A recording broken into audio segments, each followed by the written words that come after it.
अगर ये साधन बन गया तो प्रेम बहुत जल्दी प्रकाशित हो जाएगा।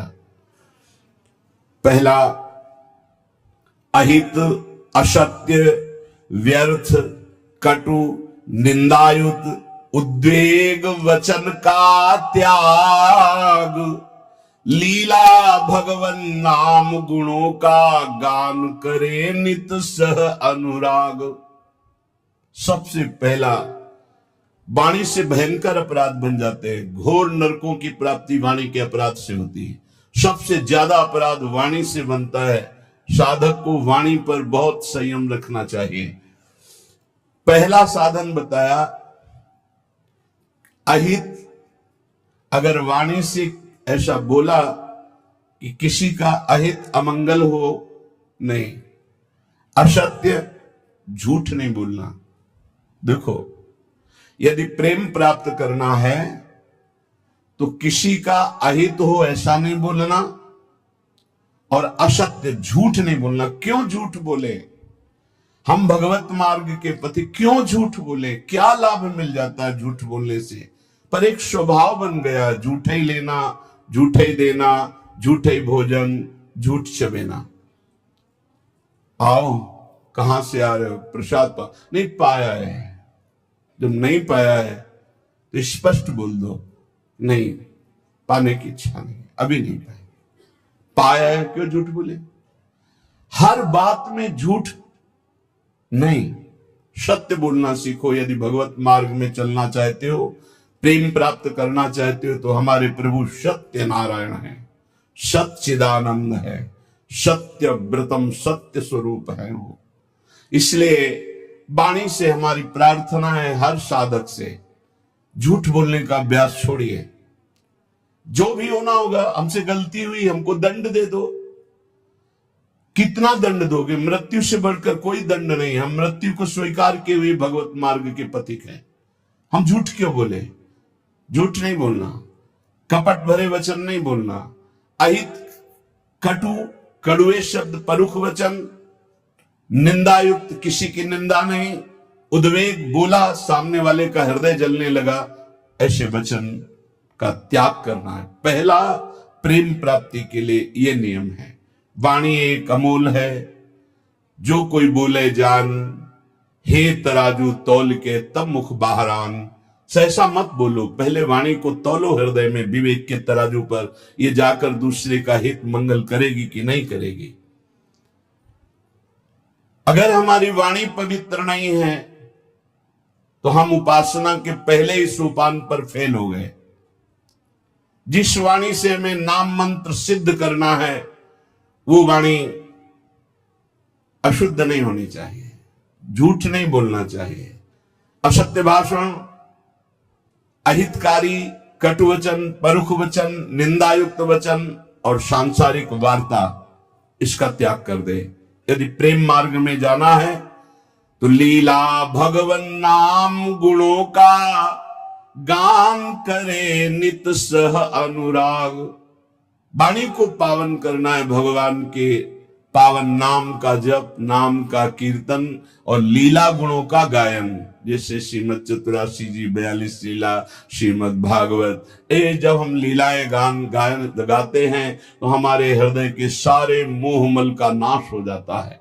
पाप का नाश करके एकदम हृदय निर्मल होने लगता है। सच्ची मानिए, भगवत चर्चा करते करते भगवान की झांकी आने लगती है। आप एकांत में कभी श्रीमद भागवत पढ़िए, मनन कीजिए, रोना आ जाएगा। एकांत में चतुरासी जी को बार बार गाइए, झांकी आने लगेगी। जो पदों में लीला छुपी है वो प्रकाशित होने लगेगी। श्याम श्यामा प्रगट, प्रगट अक्षर निकट, प्रगट रस स्रवत अति मधुर बानी। सत्य बोलो, हितकर बोलो, दूसरों को सुख पहुंचाने वाली बात बोलो, भगवान नाम जप करो, भगवान नाम कीर्तन करो, भगवत लीला गुणगान करो। ये वाणी की तपस्या हो गई, ये वाणी की पावनता हो गई। और जो अपावन बात कही गई वो वाणी की त्याग दो। ग्राम्य कथा, लोक कथा, राजनीति की कथा, भोग कथा, ये सब छोड़ दे। किसी से किसी भी तरह का राग द्वेषात्मक वार्ता ना हो। मन से काम क्रोध लोभ के वेगों का करके परिहार। वाणी पहला। अब दूसरा कह रहे हैं कि मन, बड़ा योगदान है साधना में मन का। विषयों में लगा हुआ मन शत्रु है और प्रभु के चरणारविंद में लगा हुआ मन मित्र है। मन प्रभु में लग गया तो विश्व विजयी हो गए। जिसका मन सावई मनः कृष्ण पदारविंदयो, प्रिया प्रीतम के चरणारविंद में जा रहा है मन स्वाभाविक। बहुत बहुत धन्यवाद। अनंत जन्मों की उसकी सुकृत फलीभूत हो गए, साधना फलीभूत हो गई कि जो विषयाकार मन था वो भगवदाकार हो गया। जो विषयों का अवलंबन लिए था वो नाम रूप लीला का अवलंबन लेकर प्रेम में डूबने लगा। मन से हमारी वृत्तियां काम की उत्पन्न होती हैं। काम में बाधा पड़े तो क्रोध आ जाती, पूर्ति हो तो लोभ हो जाता है। नाना प्रकार के दोष उत्पन्न होते हैं काम से। ये मन सदैव काम कामना वासना इसी में भ्रमण करता रहता है। काम कामना वासना मनते कर अति दूर, अति दूर इनका प्रवेश भी ना हो हमारे मन में। इन वेगों का परिहार कर दे तो कैसे? जब निरंतर अंदर नाम चलाया जाता है ध्यान सहित। ध्यान दीजिए, वाणी को पवित्र करने का उपाय बताया गया। वाणी को अपवित्र कैसे किया जाता है वो बातें बताई गई, उनका त्याग कर दे। अब मन सबसे ज्यादा काम भोग का चिंतन करता है।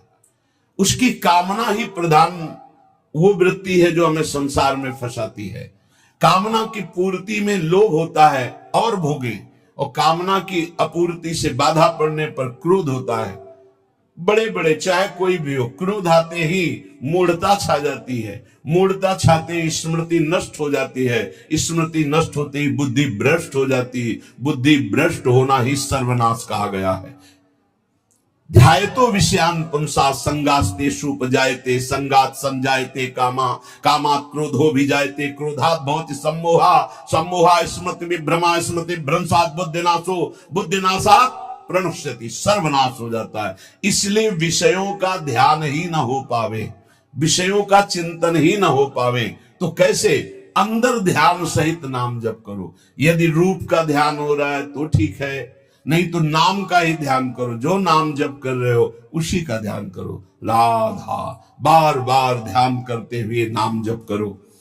लीला भगवत गुण नामों का करे नित्य चिंतन अविकार।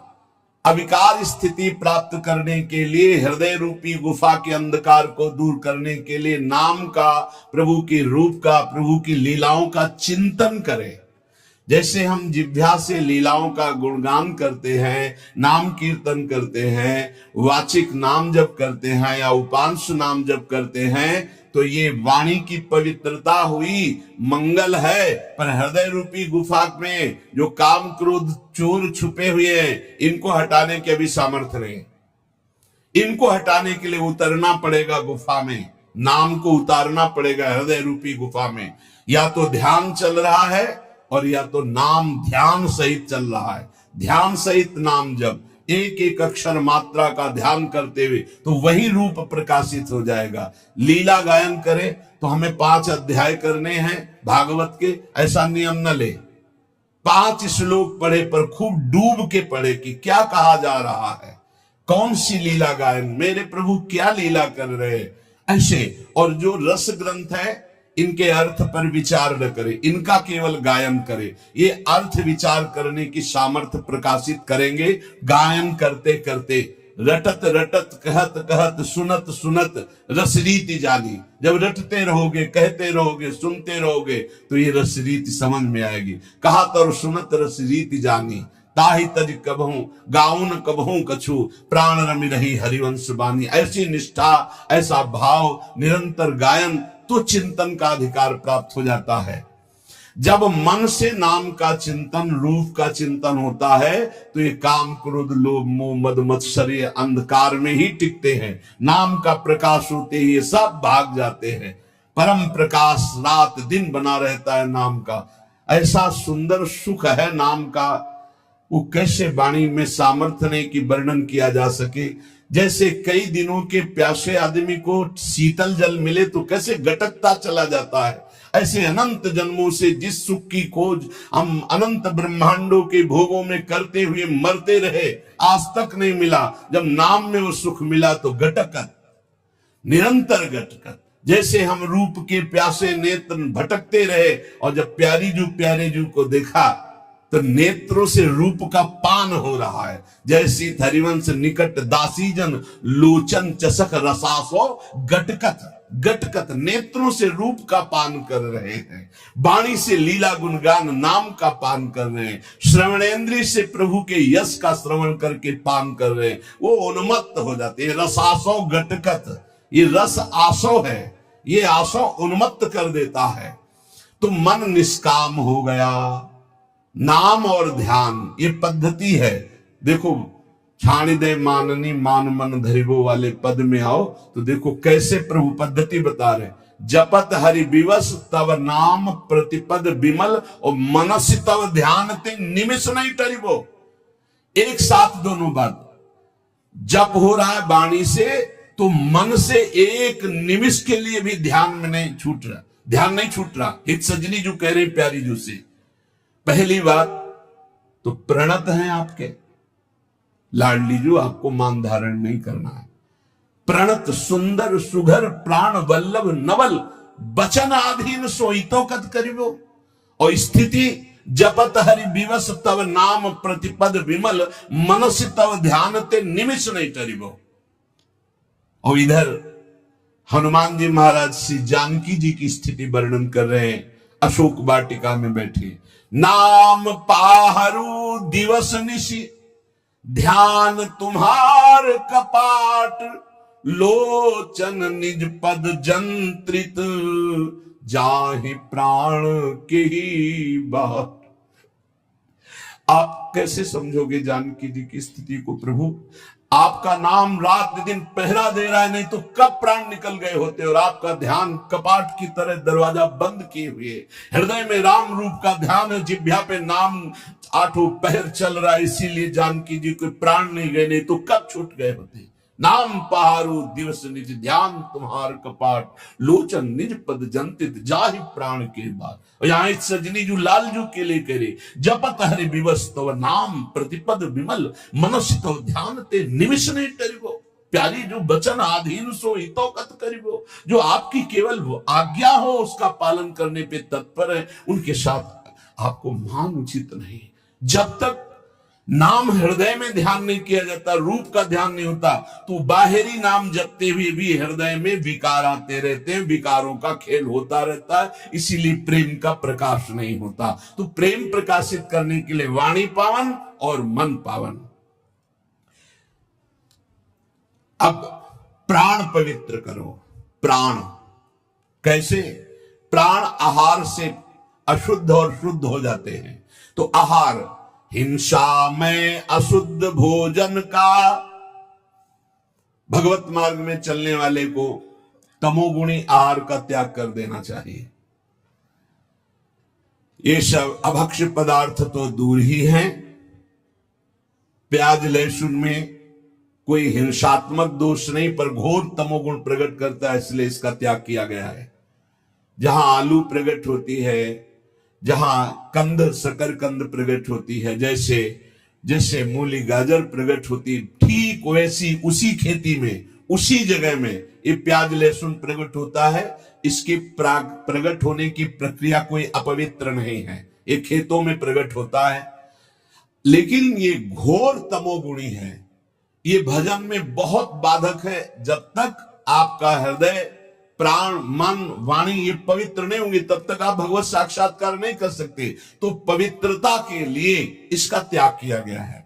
प्याज लहसुन का भगवत प्राप्ति की पवित्रता के लिए त्याग किया गया है। ये कोई हिंसात्मक दोष वाला नहीं है, पर ये तमोगुणी है तो तमोगुणी का त्याग करके सतोगुण का सेवन करते हुए वो गुणातीत अवस्था में पहुंचना, इसलिए इसका त्याग अत्यंत अनिवार्य है। और कहीं भी किसी भी ठाकुर जी को कभी भी कोई भी भोग नहीं लगाता प्याज लहसुन का, अगर लगाता है तो ये अपराध है। आज तक कहीं कोई प्रमाण नहीं है कि कहीं सात्विक पुरुषों ने इसको पाया हो या ठाकुर जी को भोग लगाया गया हो। इसलिए इस तमोगुण प्रदान करने वाले प्याज लहसुन का भी त्याग कर दे।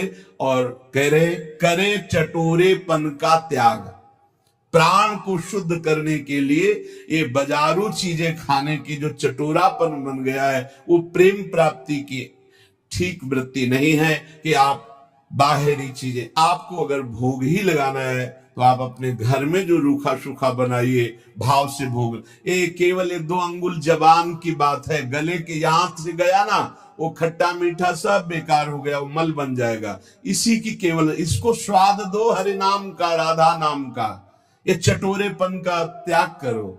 ये ज्यादा चटोरापन रजोगुण तमोगुण प्रकट करके भोग वासनाओं में भ्रमित करता है। ये ऐसा नहीं, बहुत सावधानी से। सात्विक केवल पेट भरना है उतना जितने से हमारे प्राणों का पोषण हो जाए तो हमारे प्राण पवित्र हो जाते हैं। पानी और अन्न ये सब प्राणों का पोषण करने वाले हैं। वायु प्राण पोषण, अन्न प्राण पोषण, जल प्राण पोषण। तो हमारा वातावरण, हमारा जल, हमारा अन्न बहुत बड़ा प्रभाव करता है भजन में। तू कह रहे हिंसा में तो कोई सतमार्ग में चलने वाला ऐसा आहार पाएगा ही नहीं जिससे मांस है, मछली है, अंडा है, ये कदापि नहीं। फिर अशुद्ध भोजन, तमोगुणी भोजन, प्याज लहसुन आदि पड़े हुए, या एक बार जिस रसोई में मांस बन गया उसमें खीर पूड़ी बना के आपको दी जा रही कि ये बड़ा सात्विक भोजन, हम नहीं पा सकते उस रसोई का, क्योंकि रसोई ही अशुद्ध हो गई। जहां एक बार मांस राना गया, वो पात्र, वो रसोई अब हमारे योग्य नहीं रही। अशुद्ध भोजन का और करे चटोरेपन का त्याग। ये देखो शीशा के अंदर सामग्री बहुत अच्छी सुंदर दिखाई दे रही, लेकिन जब बनाई गई है तो बनाने की प्रक्रिया और बनाने वाले का भाव, बनाने वाले की शुद्धता, कहीं कोई शुद्धता नहीं, जानवरपन स्वभाव में बैठा हुआ है। कोई बिरला है कि थोड़ा सात्विक भाव, नहीं तो अशुद्धता ही अशुद्धता है। आप देख लो तो आप खाओगे नहीं। पर वो आज का समय हो गया है कि केवल बुद्धि, रसेंद्री, जनेन्द्री के भोगों में तृप्ति का अनुभव करने वाली, इसलिए पवित्रता का तो निर्णय ही नहीं कर सकती। सादा शुद्ध सुभोजन सात्विक करे, स्वाद का तज कर राग। सादा भोजन हो, सात्विक हो, और वो प्रभु को अर्पित किया हुआ प्रसाद हो, और अल्पाहार हो, अधिक भोजन नहीं। क्यों डालोगे व्यर्थ में पेट में? क्यों व्यर्थ में डालोगे? तुमको कोई कुश्ती लड़ना है क्या जाके? अरे तुम्हें काम क्रोध आदि को पछाड़ना है तो उनके लिए अल्पाहार। इतना अल्प ना हो कि भोजन का चिंतन हो, और इतना ज्यादा ना हो कि पेट में वजन नजर आवे। सात्विक, कम स्वाद वाला और भगवत प्रसाद अर्पित किया हुआ भोजन, इससे आपका प्रेम मार्ग पुष्ट होगा, प्राण पवित्र होंगे। अब तन, पहले वचन, फिर मन, फिर प्राण, और अब तन।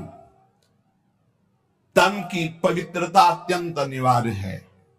शौचाचार का ज्ञान जिनको नहीं है उनकी भजन वृत्ति नहीं चलेगी। आप देख लीजिए, लघु शंका जाइए, बहुत सावधानी से लघु शंका होकर जलेंद्री का प्रक्षालन करके हाथ को 1-2 बार तो रज जरूर लगाओ। भले तुम आप साबुन आदि लगाते हो तो रज जरूर, रज के बिना पवित्रता नहीं मानी जाती। और फिर आचमन करें, 3 बार आचमन करें, फिर मंत्र जपना शुरू करें। कभी खाली ना रहे। तो जब लघु शंका जाए तब जल का प्रयोग जरूर करे। शौच जाए तो उतने ही वस्त्र पहनकर जाए जितने प्रक्षालन धो सको, और पवित्र वस्त्र धारण करो। सादे वस्त्र आचरण सीधे, जीवन आडंबर से हीन, आवश्यकता अभाव विरहित, सदा दीन सेवा में लीन। सादे वस्त्र, शौचाचार का पूर्ण ज्ञान, आचरण बहुत पवित्र आचरण, सरल सीधा स्वभाव, पवित्र आचरण, आडंबर से हीन, कोई भी बनावटीपना नहीं होना चाहिए। ऊपर वर्णन आया कि कोई इस प्रेम मार्ग का पथिक आडंबर न करे।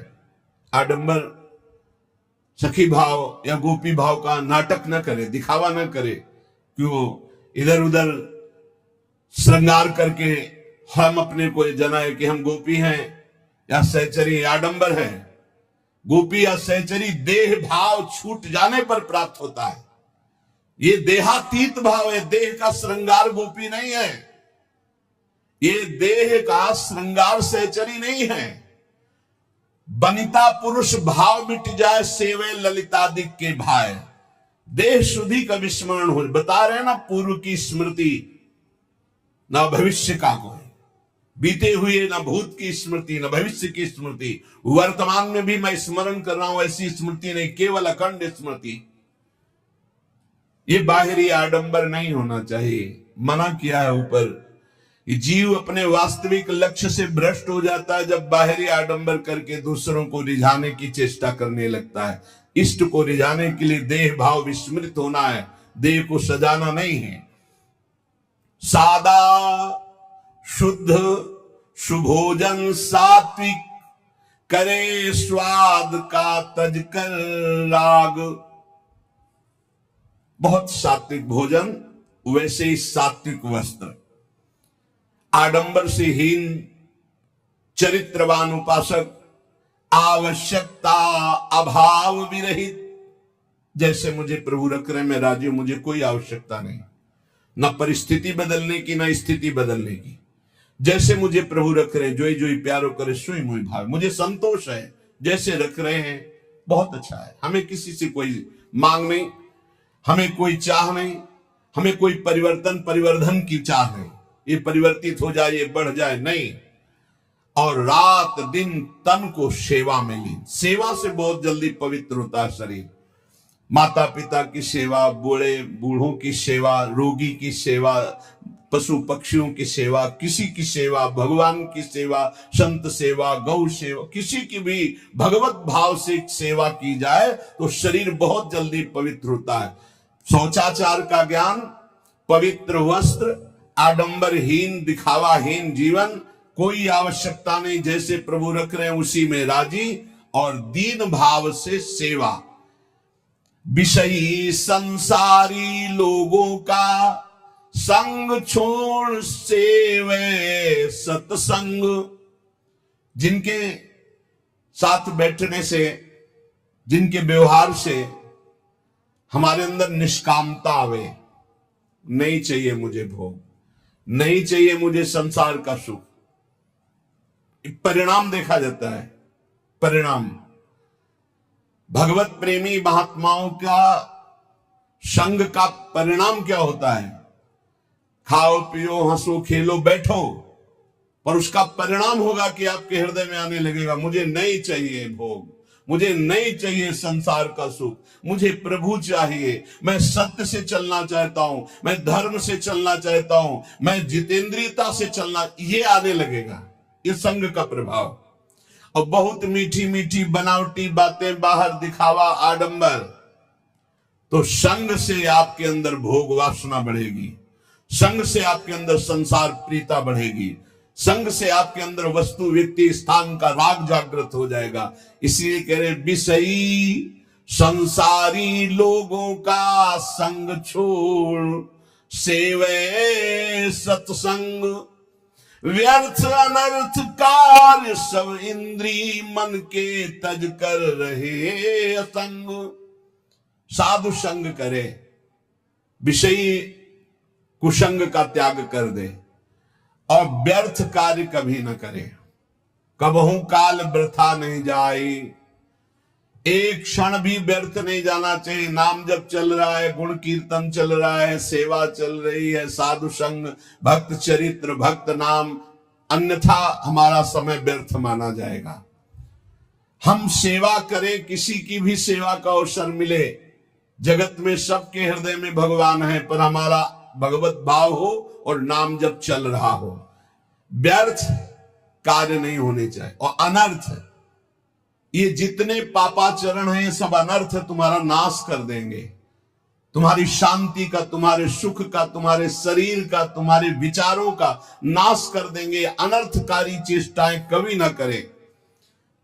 ये इंद्रियां शब्द स्पर्श रूप रस गंध के लिए भागती रहती, इनको रोको। इनको नाम बल से रोका जा सकता है। कल जैसे चर्चा कर रहे थे, ज्ञान सबको है, लेकिन अपने ज्ञान का प्रयोग करने की सामर्थ्य नहीं है। सामर्थ्य आती है नाम जप से। जितना नाम जप करोगे उतना ही सामर्थ्य आपके अंदर आएगी, जो चाहोगे प्राप्त हो जाएगा। हमारे हर प्रश्न का उत्तर नाम जप है। कुछ लोग कहते भी हैं कि इनको तो हर प्रश्न का जब उत्तर देंगे कहेंगे नाम जप करो। इसलिए कहते हैं कि चाहे जितनी बढ़िया बाजार हो, घूमे आओ पूरी बाजार में, अगर कोई चीज लेनी है तो आपके पास रुपया चाहिए। रुपया, बाजार में घूमे आओ, रुपया चाहिए। रुपया है तो उसके अनुसार सामान ले लोगे। ऐसे ही ये साफ शास्त्र है, सिद्धियां, ये वो जो चाहिए। अब जब चाहिए तो तुम्हारे पास धन होना चाहिए। वहां ये रुपया धन काम नहीं करता, वहां नाम धन काम करता। कबीरा सब जग निर्धना, धनवंता नहीं कोई, धनवंता सोई जानिए, जाके राम नाम धन होए। राधा राधा कृष्ण कृष्ण हरि हरि, जितना जपा, जो चाहिए खरीद लो। अगर कुछ और नहीं खरीदोगे तो हरि को खरीद लोगे। सुमिर पवन सुत पावन नामो, अपने बस कर राखे रामो। इसीलिए सब प्रश्नों का समाधान बताते बताते अंत में यही कि नाम जप करो, क्योंकि नाम जप के द्वारा अमंगलों का नाश होगा, सुख की प्राप्ति होगी, ज्ञान का प्रकाश होगा, अविद्या का नाश होगा, महामंगल हो जाएगा। तो व्यर्थ अनर्थ कार्य सब इंद्री मन के तज कर रहे असंग, ये असंगता के लिए नाम जप जरूरी है। बिना नाम बल के आप असंग नहीं रह सकते। जो मन चाहेगा करवा लेगा, जो इंद्रियां चाहेंगी करवा लेंगी। और भजन उत्साह सदा, जैसे एक गरीब आदमी को रुपया कमाने का उत्साह होता है कि अगर हम 2 घंटे और कर लेंगे तो इतना रुपया हमको मिल जाएगा, ऐसे भजनोत्साह होना चाहिए। उपासक के अंदर जब भजन का उत्साह जगता है तो रात्रि में नींद नहीं आती। थोड़ी देर एक मूर्छा से आई, उठ के बैठे, कितना, अभी तो 11 बजे, नहीं घड़ी बंद हो गई होगी, हम तो आराम से सो चुके हैं। तो बैठ के भजन चल रहा, सब सो रहे हैं, वो जग कर भजन 2 घंटे में आए, पूरा 24 घंटे का विश्राम हो गया। नाम जप कर, नाम से विश्राम की प्राप्ति हो रही। भजनोत्साह सदा। देखो अपने अंदर कहां भजन के लिए इतनी प्रियता है। रात्रि में जो भजन होता है बहुत जोर का आनंद मिलता है, एकदम शांत वातावरण और एक खुमारी चढ़ी रहती है, उसी में चल रहा है मंत्र। बाह्य चेतना शून्य, अंदर से मंत्र चल रहा है, केवल सुनते रहो, चाहे लेटे हो चाहे बैठे हो। पर यह स्थिति बहुत अभ्यास के अंतर्गत होगी, नहीं तो बैठे बैठे भी सो जाओगे, लेटने में तो फिर क्या है। आप देखो शवासन में लेट करके कितनी जल्दी समाधि में चले जाते हो, नींद में पहुंच जाओगे। नाम का अभ्यास ऐसा, नाम की खुमारी की, चाहे लेटे चाहे बैठे, बस वो चल रहा है। भजनोत्साह सदा। और भगवत अस्तित्व कृपा में दृढ़ विश्वास। प्रभु की हमारे ऊपर बहुत बड़ी कृपा है। नाम जब चल रहा है इसलिए प्रभु हमारे साथ है, भले हमें दिखाई न दे रहे हो। नाम बाणी जहां श्याम श्यामा तहां, नाम बाणी सुनत श्याम श्यामा सुबस। बस नाम है तो प्रभु हमारे साथ हैं, हमें चिंता नहीं करनी। भजन सहायक, जो भजन में सहायता करते हैं वही हमारे मित्र हैं। संसार में हमारा अपनापन उसी से होगा जो भजन में सहायक है। चाहे वो कर्म हो, चाहे वो व्यक्ति हो, चाहे वो वस्तु हो, चाहे स्थान हो। अगर भजन में सहायक नहीं तो तजिए ताहि कोटि बैरिसम, जद्यप परम सनेही, जाके प्रिय न राम वैदेही।